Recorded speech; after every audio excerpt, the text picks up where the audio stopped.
Ah, sim, muito importante isso. Outra coisa que a gente vê bastante também nas mídias, quando a gente vai acompanhar, é que eles falam muito fala muito de taxa de mortalidade, né? É, no Brasil agora ela está em mais de 5%, mas com certeza é porque há uma subnotificação do número de casos. Aí eu gostaria de saber se tem um número mais factível assim para a taxa de mortalidade do vírus, para esse percentual de pessoas que podem estar assintomáticas e transmitindo o vírus, e para aquele número de reprodução, né, que é a capacidade de uma pessoa para quantas pessoas que ela é capaz de transmitir quando ela está infectada. Pois é, isso tem variado ao longo dos países, né? Se a gente vai observar os dados da China, é uma taxa de letalidade girando em torno de 3%, que seria metade da nossa, que hoje está em torno de 7%, 6,8%. E isso, considerando os dados que são apresentados para a gente, são os dados mais factíveis, são os dados que a gente tem em mãos. Mas a gente sabe que no mundo inteiro, e a gente também tem que levar em consideração que a China pode ter dados subestimados. Não sei se vocês já viram na mídia, já tem falado que pode ser que não tenham sido notificados todos os casos. A gente tem subestimação no mundo inteiro, em diferentes graus. Aqui no Brasil é uma grande subnotificação, se você comparar a quantidade de testes que a gente faz hoje, que é em torno de 4.700 por milhão de habitantes, e nos Estados Unidos 60 mil testes por milhão de habitantes, você pode ter uma ideia da subnotificação. A gente teve um aumento absurdo de síndrome respiratória aguda grave em número de casos e número de mortes, que chega no país a ser 20 vezes maior do que o ano passado. E não deve ser coincidência.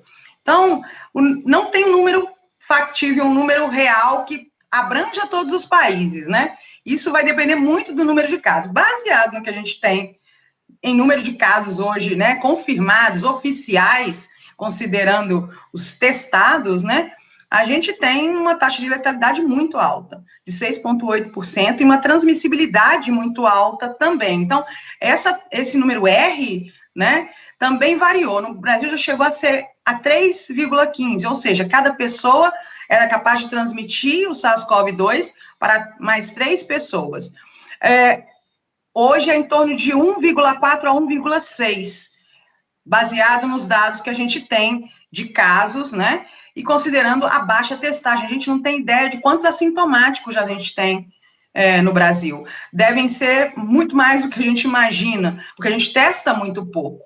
Então, ainda assim, a gente tem um R de 1,6, 1,4, hoje em Minas vi dados de 1,05, e a gente está começando a relaxar as medidas de distanciamento, né, de isolamento social. E o ideal é que isso só aconteça quando o R é abaixo, quando esse R, né, seja abaixo de 1. E a gente está começando muito cedo. Então, a gente ainda está em uma curva ascendente de casos e mortes, mas a gente está começando a fazer aquilo que os outros países fizeram depois que a curva foi caindo, depois que a curva achatou. E a gente está fazendo isso no momento que ela começa a subir. Então, os números que a gente tem são baseados nesses números atuais, né, de notificados. Mas a gente acha que isso é um pouco pior do que a realidade que a gente enxerga, dada a baixa testagem. E a gente, além de tudo, está utilizando muitos testes rápidos, que tem uma sensibilidade muito baixa. Particularmente, esse que o Brasil comprou foi um dos primeiros, ele tem uma possibilidade de erro de 40%, ou seja, 40% de falsos negativos. Então, a subestimativa vai se piorando com essa metodologia que a gente tem utilizado, né? E a testagem molecular, que é a mais sensível, tem sido feita somente em casos graves. Nem as pessoas com sintomas leves têm feito esse tipo de teste, né? Então, a gente tem esses números, assim, que são meio incongruentes, a gente não consegue comparar com o restante do mundo, devido a vários fatores, né? Baixa testagem, uma população que não está cumprindo o distanciamento, as próprias autoridades estão relaxando o distanciamento, tudo isso vai influenciar. Então, a gente observa que está oscilando a letalidade e o R, né? A transmissibilidade do vírus. Sim. Então, a gente já pode contar em milhões, né, o número de casos no Brasil. Se a gente for, é triste dizer isso, né? Eu falo que, se a gente comparar a nossa testagem com a dos Estados Unidos, de 4 mil para 60 mil e multiplicar pelo nosso número de casos, a gente realmente já está em primeiro, infelizmente, há muito tempo.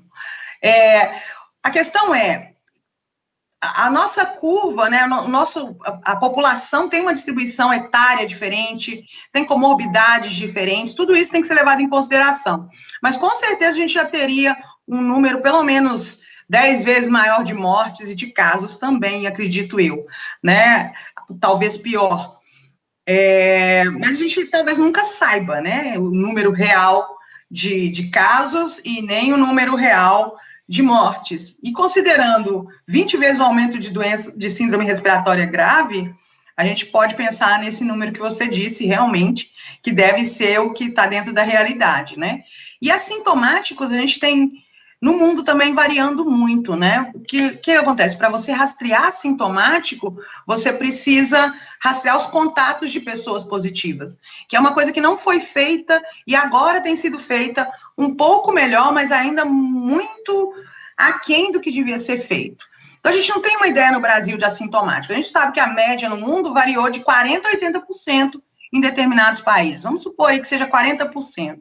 Hoje a gente sabe que esses 40% assintomáticos e às vezes pré-sintomáticos, né, que demoram a desenvolver sintomas, são responsáveis por transmissão, e acredita-se pelos dados da literatura que 20% a 30% da transmissão no mundo é por assintomáticos, que é um outro problema que a gente tem. A gente não sabe quem está transmitindo, e com esse relaxamento o risco ainda é maior, né?